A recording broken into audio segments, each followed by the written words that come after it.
Last point यही था ना कि धुलकन को टेम्परेचर कंट्रोलर भी कहते हैं, है ना? धुलकन को टेम्परेचर कंट्रोलर भी कहते हैं। ठीक है। अब देखो, जहाँ जलवाष्प के बारे में लिखा रहे थे, जलवाष्प का लिखवाया है ना, उसी जगह एक पॉइंट नोट करो। जलवाष्प के पास एक पॉइंट नोट करो। जलवाष्प को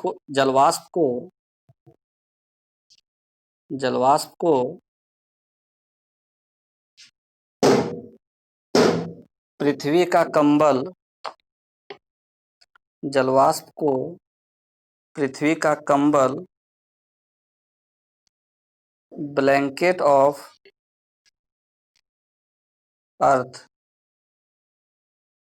पृथ्वी का कंबल ब्लैंकेट ऑफ अर्थ भी कहा जाता है। जलवाष्प को पृथ्वी का कंबल ब्लैंकेट ऑफ अर्थ भी कहा जाता है तथा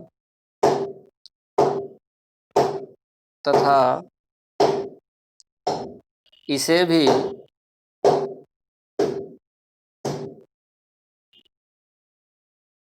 वायुमंडल का टेम्परेचर कंट्रोलर कहा जाता है।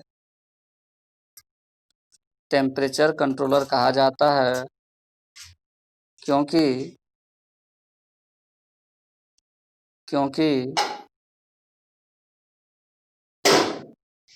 सूर्य के प्रकाश के लिए ये ट्रांसपेरेंट होते हैं। क्योंकि सूर्य के प्रकाश के लिए ये ट्रांसपेरेंट होते हैं, ट्रांसपेरेंट होते हैं, परंतु पार्थिव विकिरणों के लिए अपारदर्शी होते हैं, परंतु पार्थिव विकिरणों के लिए अपारदर्शी होते हैं।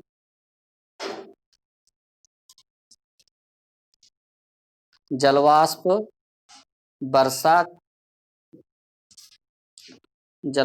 वर्षा के लिए उत्तरदायी होते हैं। जलवाष्प वर्षा के लिए उत्तरदायी होते हैं क्योंकि इनके ही संघनन से बादल ब्रैकेट में मेघ का निर्माण होता है। क्योंकि इनके ही संघनन से बादल मेघ का निर्माण होता है। जलवाष्प जब कंडेंसेशन प्रक्रिया से गुजरता है तो क्या बनता है? बादल बनता है और उसी बादल से वर्षा होती है। कंडेंसेशन बोलते हैं, संघनन को इंग्लिश में कंडेंसेशन, CONDENSATION, कंडेंसेशन, संघनन। जलवाष्प के संघनन से बादल बना और बादल से बरसात हुआ। ठीक है, हो गया।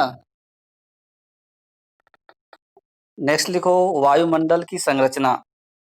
तनु का तुम्हारा आंसर अब यहाँ से मिल जाएगा। वायुमंडल की संरचना, वायुमंडल की संरचना। Structure of atmosphere, structure of atmosphere.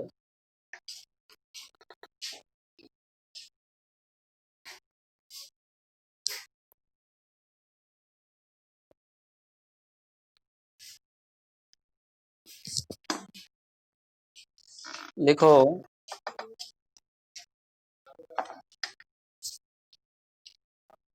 किस तरह से एटमॉस्फेयर का संरचना है, दिखाते हैं।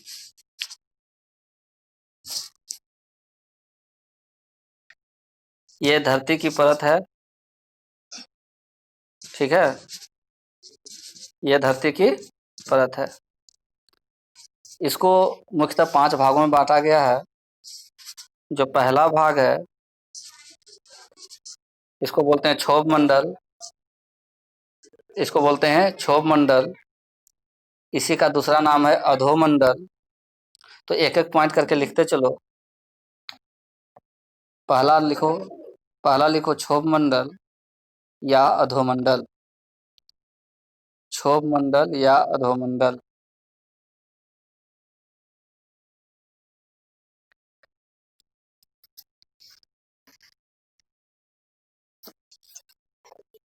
पहला कौन सा संरचना में लिखा रहे हैं? क्षोभ मंडल।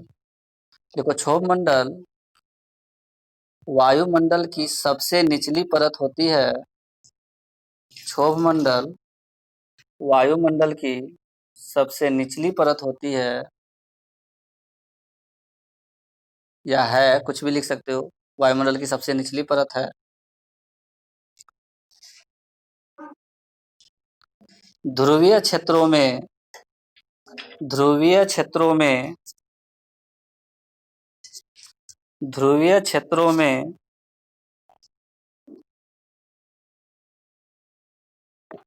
क्षोभ मंडल की ऊंचाई ध्रुवीय क्षेत्रों में क्षोभ मंडल की ऊंचाई 6 से 8 किलोमीटर मानी जाती है।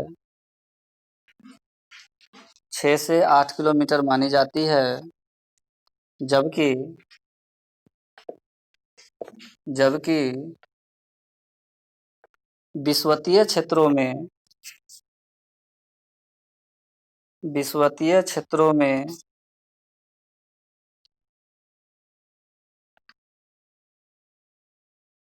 विषुवतीय क्षेत्रों में क्षोभ मंडल की ऊंचाई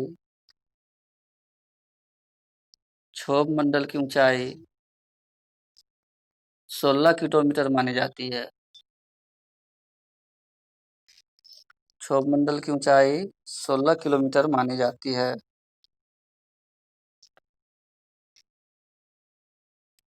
क्षोभ मंडल की औसत एवरेज क्षोभ मंडल की औसत ऊंचाई 12 किलोमीटर मानी गई है। 12 किलोमीटर मानी गई है। औसत ऊंचाई 12 किलोमीटर मानी गई है। देखो, क्षोभ मंडल की क्षोभ मंडल की औसत ऊंचाई 12 किलोमीटर मानी गई है।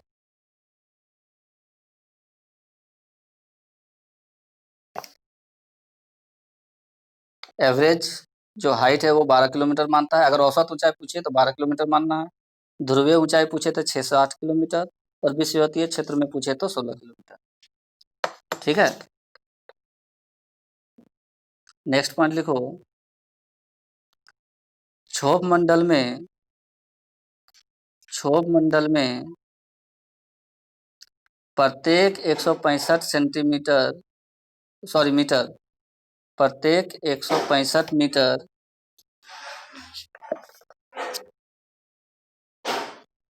ऊपर जाने पर क्षोभ मंडल में प्रत्येक 165 मीटर ऊपर जाने पर 1 डिग्री सेल्सियस 1 डिग्री सेल्सियस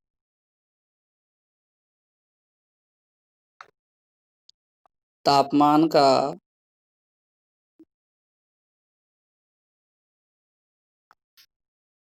ह्रास होता है।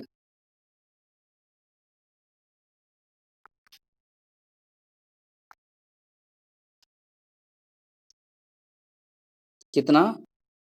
1 डिग्री सेल्सियस। अगर हम लोग क्षोभ मंडल में ऊपर की ओर जा रहे हैं तो जैसे ही 165 मीटर पार करेंगे 1 डिग्री सेल्सियस टेम्परेचर घट जाएगा। फिर वहां से 165 डिग्री पार किए तो फिर 1 डिग्री सेल्सियस टेम्परेचर घट जाएगा। ठीक है, तो प्रत्येक मीटर ऊंचाई जाएंगे तो 1 डिग्री सेल्सियस टेम्परेचर घटता जाता है। ठीक, लिख लिए?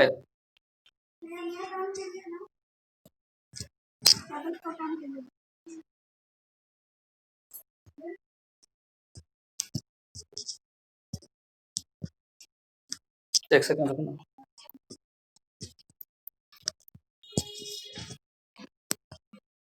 नेक्स्ट लिखो, क्षोभ मंडल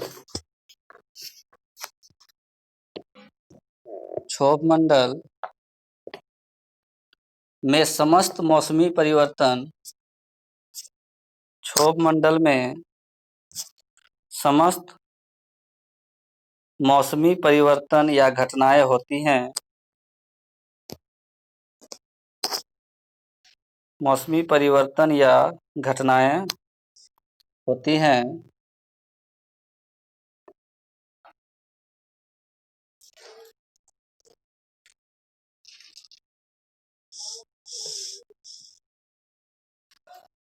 देखो, क्षोभ मंडल में वायुमंडलीय भार का क्षोभ मंडल वायुमंडलीय भार का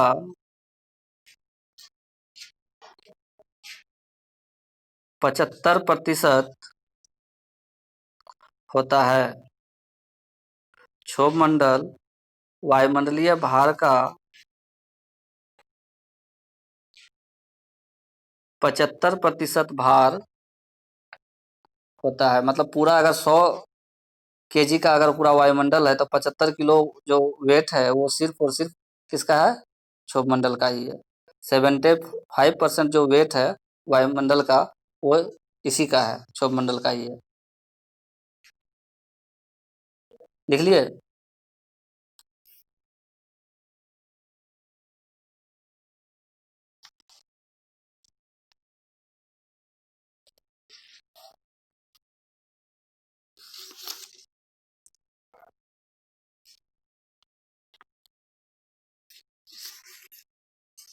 नेक्स्ट लिखो,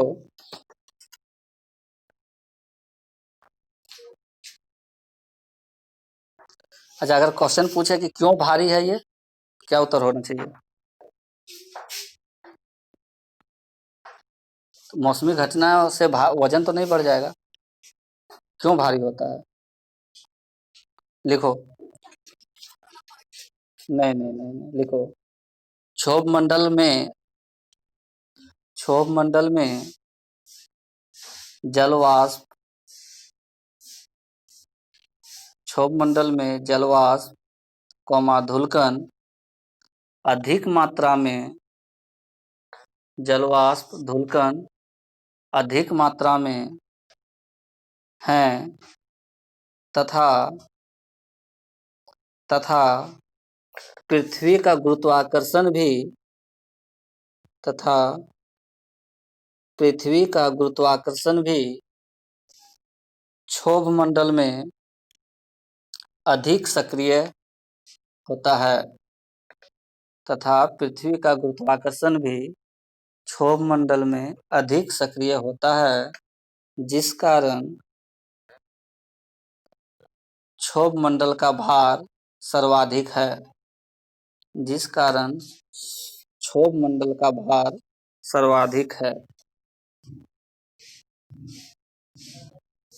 तो अगर क्वेश्चन पूछे कि मौसमी परिवर्तन की परत कौन सी है, आयन मंडल, क्षोभ मंडल, समताप मंडल, क्या मानेंगे? क्षोभ मंडल। एक और पॉइंट लिख लो, कम भार वाले एयरक्राफ्ट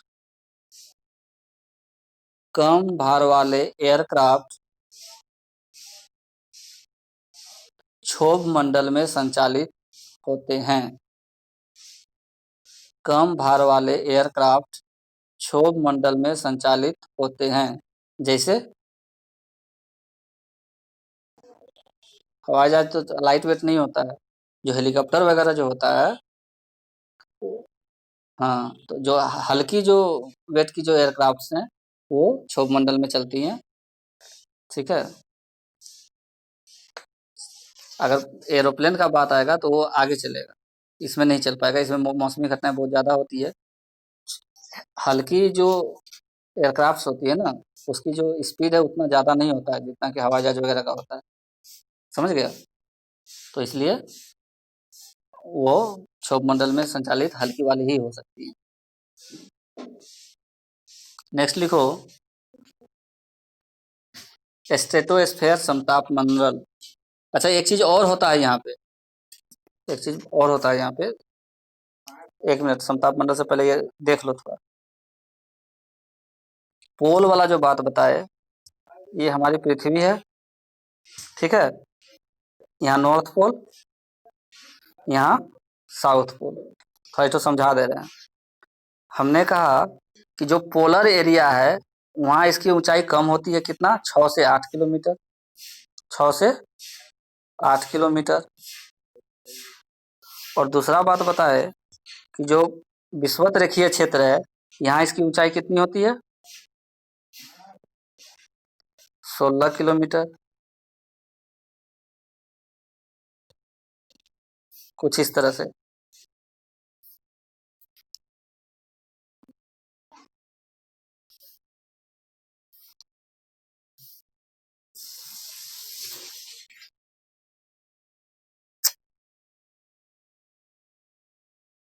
यहाँ की चौड़ाई ज्यादा,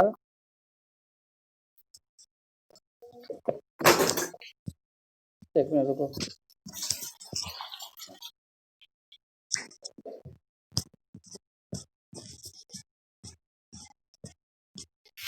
खुल गया, बांध लो एक बार फिर से।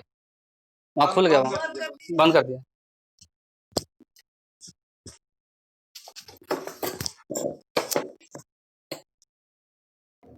फिर से देख रहे हैं,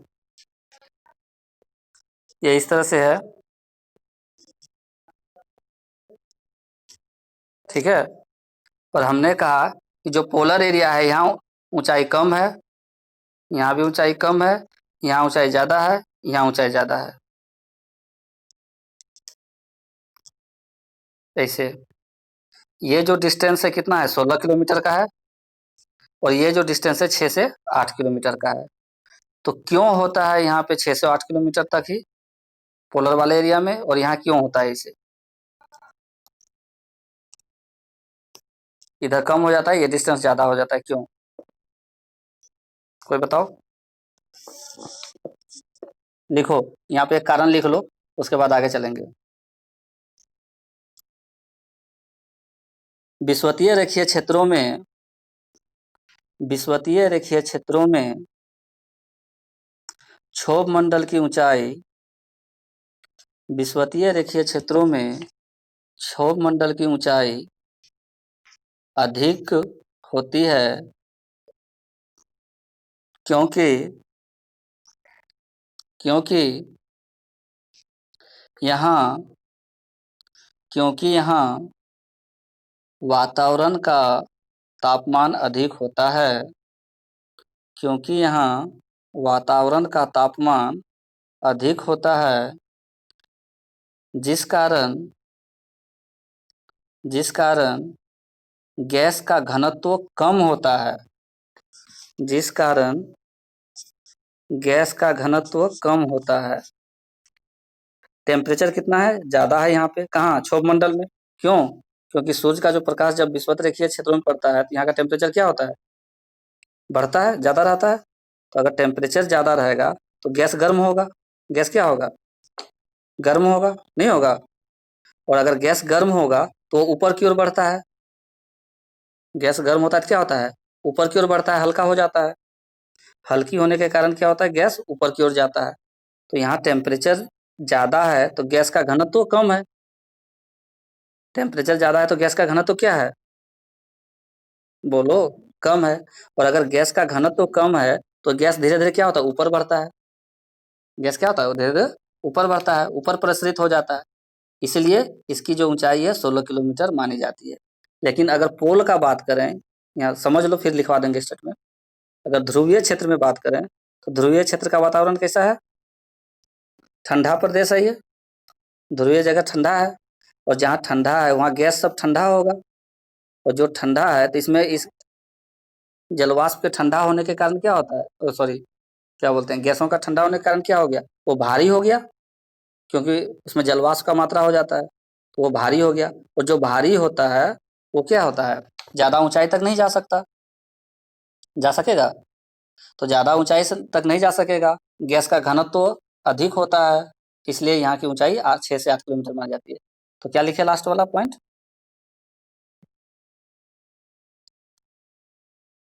लास्ट क्या लिखा है पॉइंट, उसको बढ़िया से लिख लो पूरा। अरे बोलो जल्दी।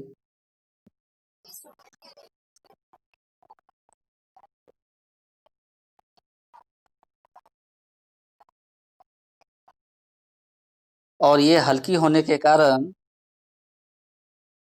और ये हल्की होने के कारण पूरा स्टेटमेंट बोलो तो फिर से दोबारा से बोल देते हैं, सब कोई लिख लेगा। तनु बोलो फिर से।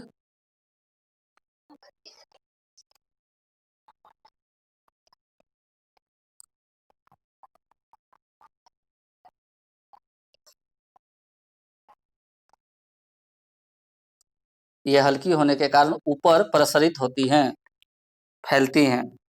और ये हल्की होने के कारण ऊपर प्रसरित होती हैं, यानी फैलती हैं। ठीक है, ठीक है। तो अब समझ में आ गया कि क्यों 6 से 8 किलोमीटर होता है पोलीय क्षेत्र में, और क्यों 16 किलोमीटर होता है विषुवतीय रेखीय क्षेत्रों में। ठीक है, या भूमध्य रेखीय क्षेत्र बोले, कुछ भी बोले। तो अब भूलना नहीं है कि क्षोभ मंडल की ऊंचाई कितनी होती है। क्षोभ मंडल की ऊंचाई ध्रुवीय क्षेत्र में 6 से 8 किलोमीटर पाई जाती है, और क्षोभ मंडल की ही ऊंचाई विषुवत रेखीय क्षेत्रों में 16 किलोमीटर पाई जाती है, क्योंकि यहाँ गैस का घनत्व तो कम होता है, पोल क्षेत्र में गैस का घनत्व तो ज्यादा होता है। पोल क्षेत्र में गैस का घनत्व तो कम होने के कारण, ज्यादा होने के कारण क्या होता है, उसकी मोटाई कम होती है, भारी हो जाता है, उसकी मोटाई कम हो जाती है। जबकि विषुवत रेखीय क्षेत्र में गैस का घनत्व कम होता है, वो ऊपर की ओर प्रसरित होता है, हल्का होने के कारण वहाँ गैस का घनत्व कम होता है। ठीक है, इतना हो गया। अब लिखो स्ट्रेटोस्फेयर समताप मंडल। स्ट्रेटोस्फेयर समताप मंडल।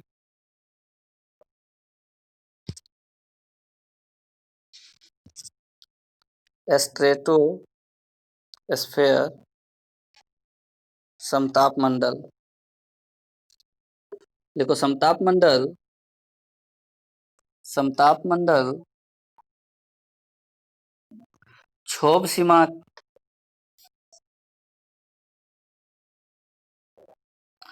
क्षोभ सीमा के ऊपर की परत है। क्षोभ सीमा या क्षोभ मंडल जो भी लिखना लिख लो। समताप मंडल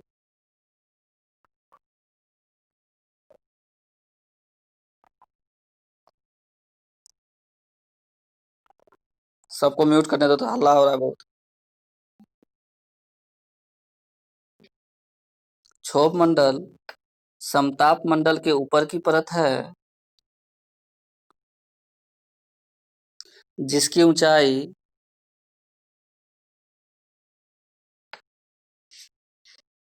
क्या लिखवा दिए, स्टेटमेंट उल्टा बोल दिया क्या? समताप मंडल क्षोभ मंडल के ऊपर की परत है, जिसकी ऊंचाई 30 किलोमीटर तक मानी जाती है, जिसकी ऊंचाई 30 किलोमीटर तक मानी जाती है। 30 किलोमीटर तक मानी जाती है। लिखो समताप मंडल में मौसमी परिवर्तन नहीं होता है। समताप मंडल में मौसमी परिवर्तन नहीं होता है, इसलिए तीव्र गति से चलने वाले विमान तीव्र गति से चलने वाले विमान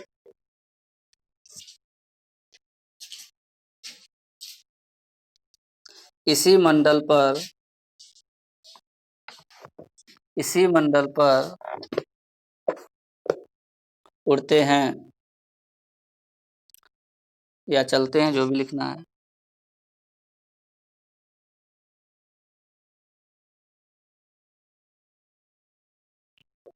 तीव्र गति से उड़ने वाले विमान इसी मंडल पर उड़ते हैं।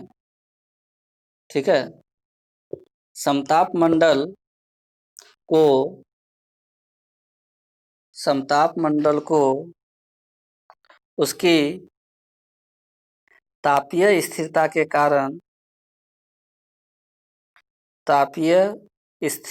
कारण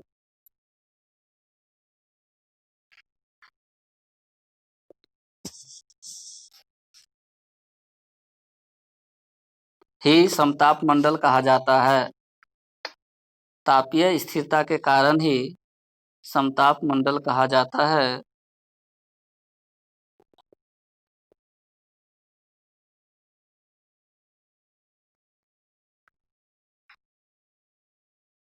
हो गया।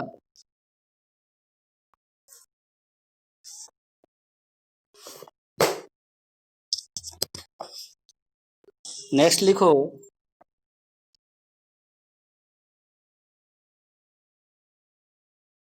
ओजोन मंडल, ओजोनोस्फेयर।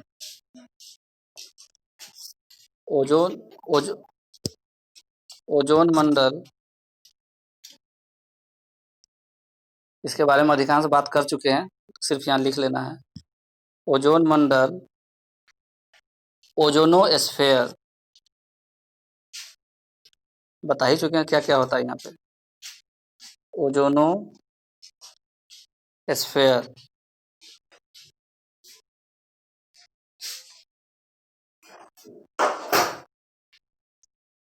ओजोनोस्फेयर देखो, ओजोन मंडल में ओजोन मंडल में O3 ओजोन की एक परत होती है। ओजोन मंडल में O3 ओजोन की एक परत होती है जो सूर्य से आने वाली परावैंगनी विकिरणों को परावर्णी विकिरणों को अवशोषित कर लेती है तथा पृथ्वी के जीव जंतुओं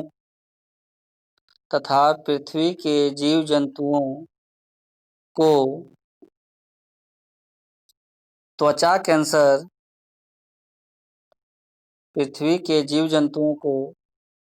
कैंसर से बचाती है। इसलिए ओजोन मंडल को